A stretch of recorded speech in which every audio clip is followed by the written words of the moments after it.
securities exchange. These are some of our customers in government and financial sector. So,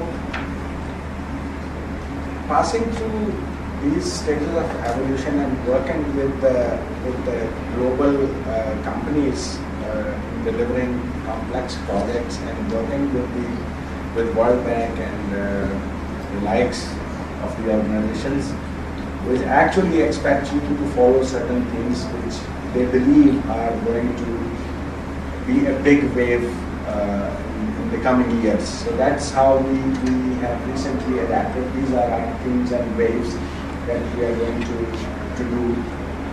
Government transformation is one of the biggest area where the companies like starting from Accenture to companies, the larger companies in India and Tata and Satya and other, they are actually following it very aggressively, because in order to improve government efficiencies, you need to have technology, but you also need to have the processes and the business models within the governments in order for them to adapt so that they don't, so that they actually look like businesses. That's what is the future governments which are expected to do, as actually to, I mean, the government should run like a business. They should treat their citizens like their customers, and they should manage their finances like any business entity manages. So assuming that there is no money available just to piling up the debts and all that. So that these are the waves which are actually being pushed by the World Bank and other donor agencies, which actually give you money and they want some purpose out of their investments. So these are the four major themes that we are going to follow as far as the global trend in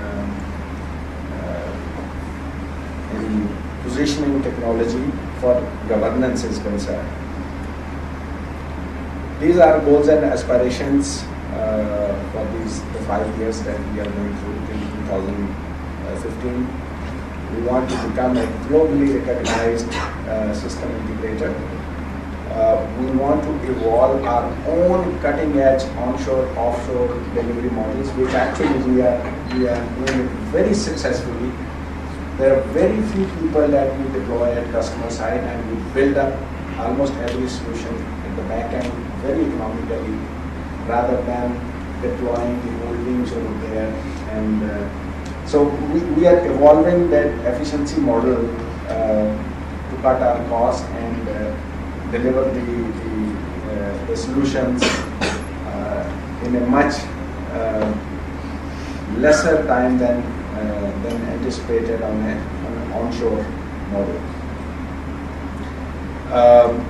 We want to achieve $100 million annual revenue, generate 1,000 employment opportunities, establish 2 new development centers in Pakistan, preferably in an outreach model in the smaller cities, establish regional offices in Kenya, Saudi, Qatar, and Bangladesh, because these are emerging markets for us. We want to consolidate and focus on the industries that we have been serving over the past few years. We don't want to go to every business or every industry that me too kind of a shop. We want to just limit our focus on these things and be known as the best delivery company for these industries. This is our revenue projections for the next few years. 2015, certainly we are on track to hit $100 million annual revenue, which is, given the circumstances, I think it's achievable. These are our new offices infrastructure to cater for this growth. Now, very interesting thing, that was what we did. And here is what the potential is actually, and why I said that we are actually way behind, and we have not been able to tap on the opportunities that are there. For example, the domestic ICT industry, the best estimates, we don't have any scientifically gathered data. So it's a primarily on guesswork, but these are the best estimates that the domestic market will be $2.4 billion annual with an average current growth rate of 9 to 11%. That the composition of that is about 74% of that amount will go to hardware, which is of no interest to innovative people like yourself and us. That will be mostly commodity, PCs, desktop servers, network switches, cables, power. And let's not get into that details. The most interesting would be this IT services, including training, 16%, including software development, consulting, business process re-engineering, these kind of things. Whereas the global ICT industry is, it's mind-boggling.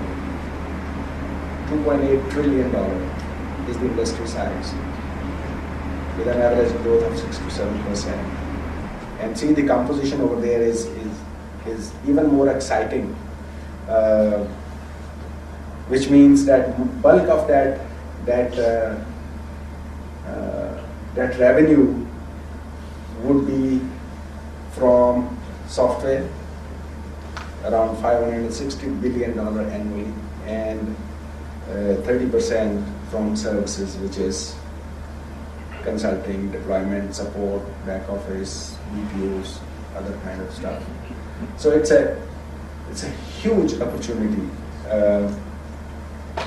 So if somebody wants to assess that supply and demand kind of situation, so there is an ample business out there within Pakistan and outside Pakistan.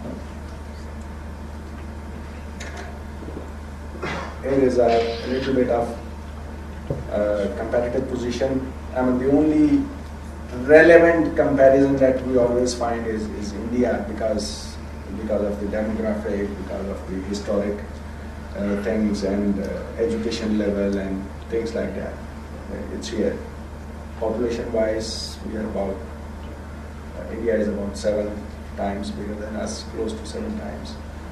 IT services headcount, which are busy in exporting, India has a pool of 2.4 million people, producing $60 billion of annual revenue for the country, whereas we have only 40,000, which is not very encouraging figure.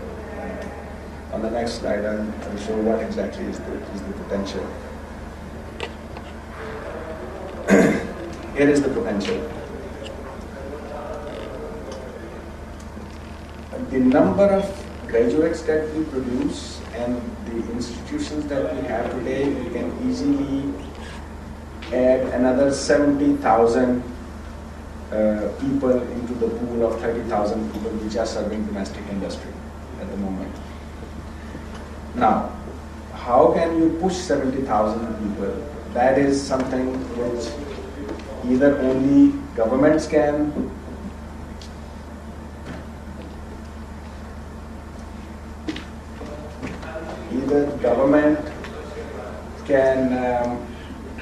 can increase the bandwidth of or divert their development programs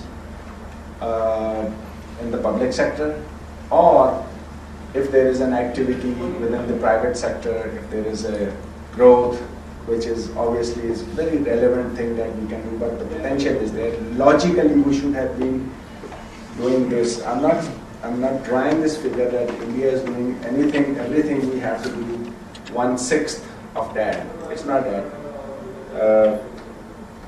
the population, the businesses, the government spending and all that, we should have actually these many, we should have about 100,000 IT professionals serving domestic industry.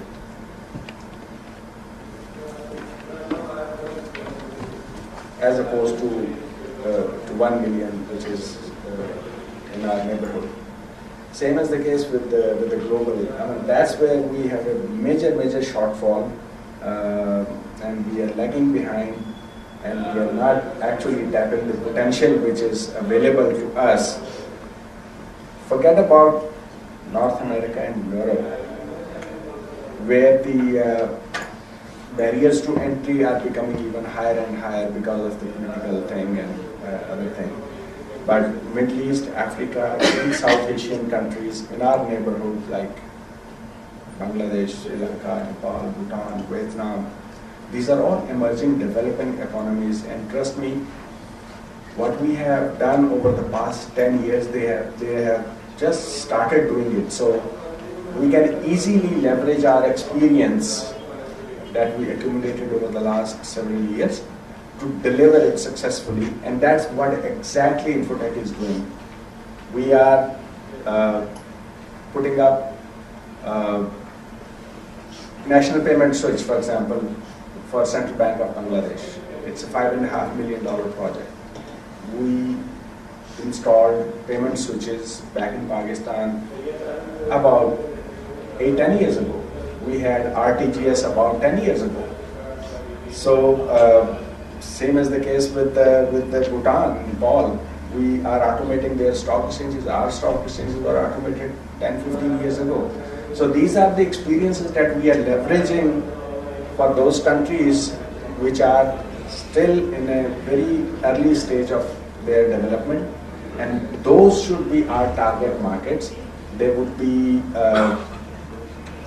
they may not be paying as lucratively as the US customers or European customers can pay, but at the same time, their expectations are also not as high, and their quality standards are also not as stringent as probably of NASDAQ and Euronext.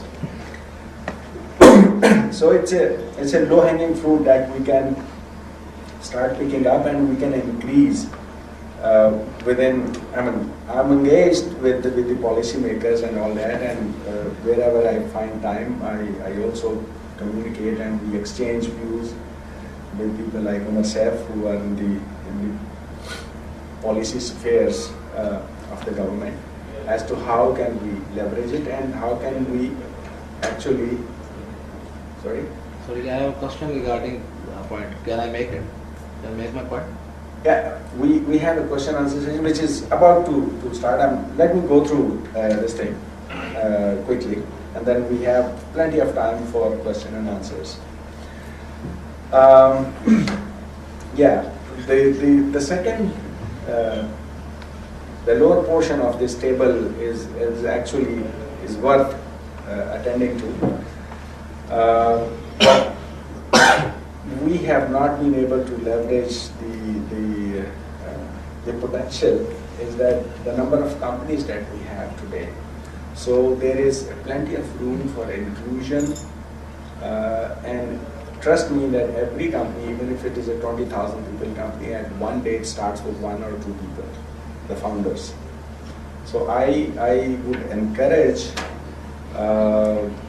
you people to think about synergizing within your social circles, within your families, wherever you could leverage.